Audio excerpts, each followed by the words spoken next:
Amados, o Espírito de Deus nos colocou no coração sobre esse tema da mulher cananeia de uma forma diferenciada. Quem aqui já chegou no seu limite? Quem que já enfrentou uma situação que, olha, lutou por uma porta de emprego, por uma enfermidade, por um filho que está nas drogas, ou pelo casamento, lutou e chegou e me fala assim: meu Deus, olha, cheguei no meu limite, não consigo mais, agora não dá mais. Amados, quantas pessoas já chegou no seu limite? Hoje essa palavra é para mim e para você. Quem é que ainda nunca chegou no limite? Pessoas que estão desempregadas, que passam às vezes o ano inteiro mandando currículo, fazendo entrevista dinâmica, quando espera, faz até entrevista, quando espera um chamado, a porta está fechada. E a pessoa começa a ver que as coisas dentro de casa estão se radiando, as contas estão aumentando, e ele fala: meu Deus, estou chegando no meu limite, o que é que eu faço agora? Igreja, eu sei que pela Bíblia tudo tem um tempo. A própria Bíblia diz, no livro de Eclesiastes: há tempo de chorar e há tempo de sorrir, há tempo de plantar e há tempo de colher. Então tudo tem um tempo determinado por Deus debaixo dos céus e do sol. Tudo tem um tempo determinado. Porém, o tempo de quem está numa calamidade é diferente do tempo daquele que está do lado de fora. É ou não é? Quando você está numa luta árdua, só Deus, vem alguém de fora, pode até te dar uma palavra de ânimo, mas não é a mesma coisa, porque só quem está no tempo de uma calamidade é que sabe o que está passando. Presta atenção, o tempo de quem está na calamidade não é o tempo de quem está fora, é diferente. Esta mulher que nós vemos aqui, a mulher cananeia, ela não podia mais esperar nessa situação. Irmãos, ela tinha uma filha endemoniada. Uma legião são mais de 6.000 demônios. Tem pessoas que falam: isso não existe. Vocês não imaginam o que a gente já vivenciou aqui na igreja. Mas o inferno é real. O diabo existe e ele é astuto. Por isso, irmãos, nós temos que tomar cuidado, perseverar em oração. A Bíblia diz que ele está ao derredor, rugindo furiosamente como um leão, esperando o momento de te tragar. Mas a Bíblia manda dizer também que Deus deu ordem para colocar um anjo que te guarda, esse acampe ao teu redor e te livre. Rabaste, renefaço, rebe andou, bialaste, candarabalaias. Essa mulher, tenta imaginar, gente, vocês não imaginam uma pessoa oprimida, endemoniada, a força que ela tem. E o que ela é capaz de fazer? Primeiro, o demônio, ele gosta de palavrões, ele gosta de prostituição, gosta de bebida, de adultério, de sexo desenfreado. Ele gosta de destruir, porque a palavra diz que ele veio para matar, roubar e destruir. Imagina essa mãe, com uma filha dentro de casa, noite e dia, tomada por espíritos malignos, gritando, se cortando. Tenta imaginar que sofrimento. Eu creio que essa mulher não podia mais esperar, ela tinha chegado no seu limite. Mas hoje o Senhor Deus me deu uma ordem para pregar para os homens e mulheres que chegaram aqui no seu limite. O Senhor manda te dizer que Ele te viu hoje, quando você fez aquela oração antes de chegar a esse lugar. Quando tu disseste: só tu, Senhor, se tu não falar comigo hoje, eu não sei mais o que vou fazer. Eu já passei por essas coisas. Eu já entrei na igreja suplicando, falei: Deus, tem tantas pessoas que vê anjo, por favor, fala comigo, por favor, eu cheguei no meu limite, Senhor. Sabe o desespero da tua alma? Quando está tudo doendo, quando parece que nada resolve. É interessante, irmão, você pode estar no meio de uma festa, mas o teu coração está ali, o sofrimento é uma coisa íntima. Só quem está passando que sabe. Oh, Espírito Santo. Mas tenha certeza, o Senhor te viu essa semana, o Senhor te viu nessa manhã, o Senhor te viu ontem, no dia de sábado. Quem sabe você chegou aqui caladinho, quem olha para você não sabe o que está se passando por dentro. Nós olhamos um para o outro e achamos bonito, porque vemos pela aparência, mas Deus olha por dentro. Deus conhece: o meu coração está triste, você está alegre, você está sangrando. Então Deus te sonda, Deus te contempla. Ele manda dizer: eu te sondo, eu conheço o teu sentar, o teu deitar, o teu levantar, eu sei quem tu és. Shemande Rebia provocou Mananás. Amados, Deus sabe que você chegou no seu limite. Aquela mulher tinha chegado no limite. E quando eu falo limite, eu falo limite de prova, limite de muitas coisas. Quem sabe você chegou no teu limite e fala: mas eu estou naquela igreja há tanto tempo, nunca tive a oportunidade. Calma, você chegou no teu limite, mas Deus sabe o tempo, Deus sabe a hora. Mas é o pastor que não me vê. Não, o pastor pode não te ver, mas Deus está te vendo, e no tempo oportuno Ele sabe que está chegando no teu limite.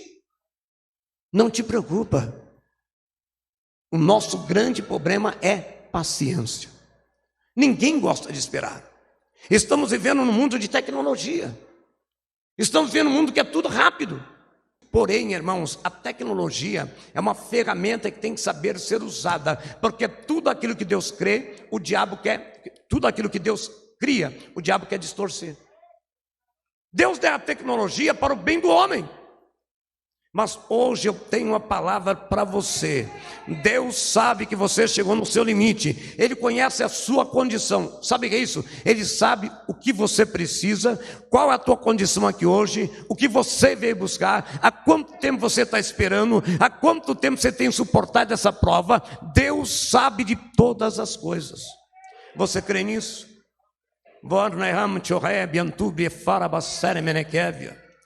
Mas amados, mas eu quero te perguntar, mas quem chega no limite? Mas quem chega no limite mesmo? Aquela pessoa que, olha, chegou no limite do limite. E é por isso que muita gente não entende, que às vezes aquele cara que assaltou banco, que roubou banco, ficou 10 anos, 20 anos na cadeia e agora é crente. É mentira. Não, Deus transforma. Quando o homem abre o coração, Deus levanta a prostituta para ser pregadora. Deus conhece o limite de cada um. Deus sabe o teu limite nessa noite. Presbítero Giovannini, lá nos primórdios dos anos 50, veio morar na Vila Pires, quase não tinha muitas casas, anos 48, 50, tal. E ele disse que naquela época começou a despontar a Volkswagen, outras empresas, e ele a pé, ele levantou e falou para a esposa se tinha alguma coisa em casa.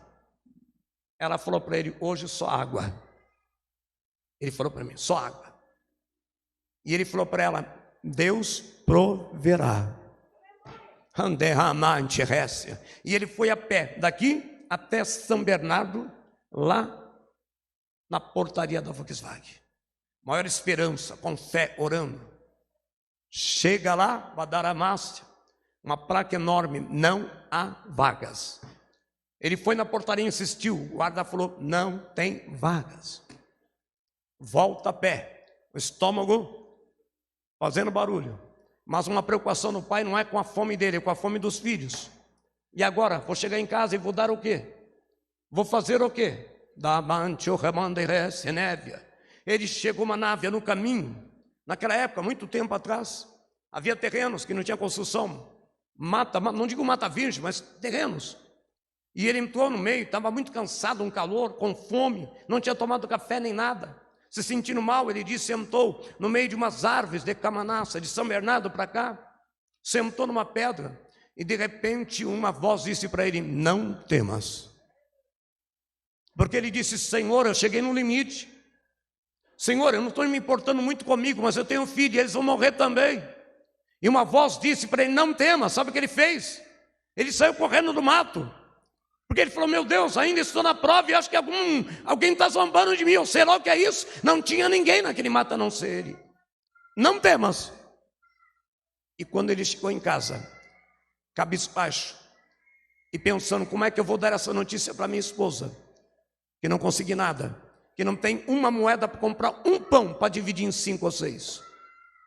Quando ele chegou em casa, a esposa veio receber ele no portão. Ele, cabisbaixo, disse que não conseguia encarar a esposa porque não tinha coragem de falar para ela que não tinha nada.